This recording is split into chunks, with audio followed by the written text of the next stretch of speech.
नमस्कार और स्वागत है आपका। आज हम बात करेंगे उस फाइनेंशियल ट्रैप से बाहर निकलने के रास्ते की, जिसमें हम में से कई लोग खुद को फंसा हुआ महसूस करते हैं। तो चलिए सीधे मुद्दे पर आते हैं। कवि पाश की ये लाइन सीधी दिल पर लगती है ना?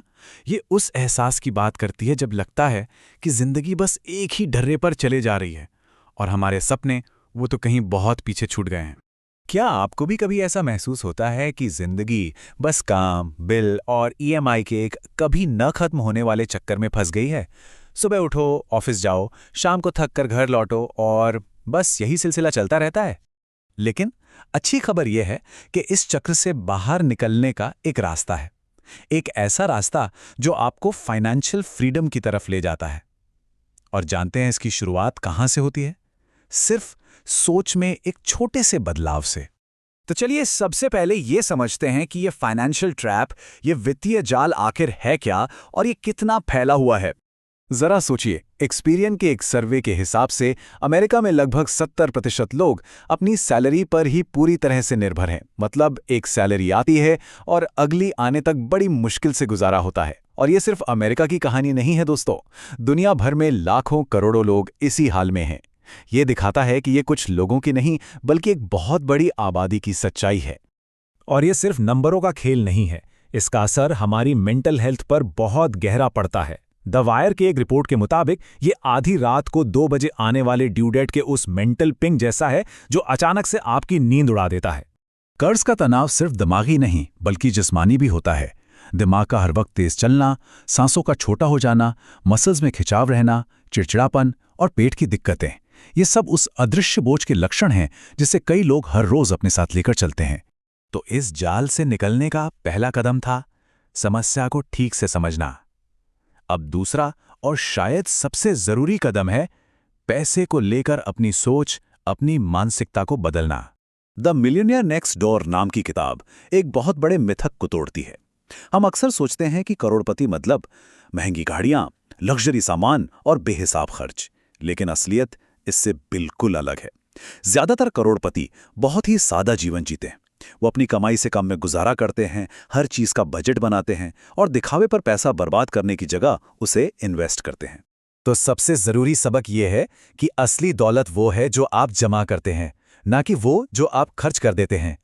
दौलत दिखावे में नहीं बल्कि आपकी जमा की हुई संपत्ति में होती है। ठीक है, तो माइंडसेट बदल गया। अब क्या? अब जरूरत है एक ठोस प्लान की, एक एक्शन प्लान की, जो आपको इस चक्कर से सच में बाहर निकाल सके। एक्सपीरियन के मुताबिक कंट्रोल पाने के लिए ये 4 कदम बहुत जरूरी हैं। पहला, अपने खर्चों को ट्रैक करें, आखिर पैसा जा कहाँ रहा है। दूसरा, एक बजट बनाएं। तीसरा, खर्चों में कटौती करने के रास्ते ढूंढें। और चौथा, अपनी बचत को ऑटोमेट कर दें, मतलब सैलरी आते ही एक हिस्सा अपने आप सेविंग्स अकाउंट में चला जाए। द मिलियनेयर नेक्स्ट डोर का ये आइडिया बहुत पावरफुल है। इसका सीधा सा मतलब है अपनी टैक्सेबल इनकम को कानूनी तरीकों से कम करें और अपनी संपत्ति की वैल्यू में होने वाली बढ़त, जैसे स्टॉक या प्रॉपर्टी में इन्वेस्टमेंट, उसको ज्यादा से ज्यादा बढ़ाएं। अमीर लोग ज्यादा कमाने से ज्यादा अपने पैसे को सही जगह लगाकर उसे बढ़ाने पर फोकस करते हैं। अच्छा, बेसिक फाइनेंशियल आदतें तो बन गईं। अब बात करते हैं कि इस आजादी की राह पर रफ्तार कैसे बढ़ाई जाए, तेजी से आगे कैसे बढ़ा जाए। और यहीं पर एंट्री होती है FIR मूवमेंट की, यानी फाइनेंशियल इंडिपेंडेंस रिटायर अर्ली। ये एक लाइफस्टाइल है जिसका मकसद है बहुत ज्यादा बचत और एग्रेसिव इन्वेस्टमेंट के जरिए इतनी संपत्ति बनाना कि आप अपनी मर्जी से ट्रेडिशनल रिटायरमेंट की उम्र से बहुत पहले काम करना छोड़ सकें। अब जरा इस टेबल को देखिए, ये बहुत दिलचस्प है। ये दिखाता है कि आपका सेविंग्स रेट आपके रिटायरमेंट पर कितना बड़ा असर डालता है। अगर आप 10% बचाते हैं तो आपको अपने 1 साल के खर्च के बराबर रकम बचाने के लिए 9 साल काम करना होगा। लेकिन अगर आप अपनी बचत को 50% तक ले जाते हैं तो आप सिर्फ 1 साल काम करके ही अपने 1 साल का खर्च बचा सकते हैं। फर्क देख रहे हैं आप? तो सवाल उठता है कि इतनी ज्यादा बचत करें कैसे? जवाब है, एक से ज्यादा इनकम सोर्स बनाकर। सिर्फ एक सैलरी पर निर्भर रहने के बजाय साइड हसल्स या इन्वेस्टमेंट के जरिए आय के अलग अलग रास्ते बनाना ही इस तेजी का असली इंजन है। और हाँ, जब स्मार्ट वर्क की बात चली है तो प्रोडक्टिविटी बढ़ाने के लिए एक प्रॉपर वर्क सेटअप कितना जरूरी है ना?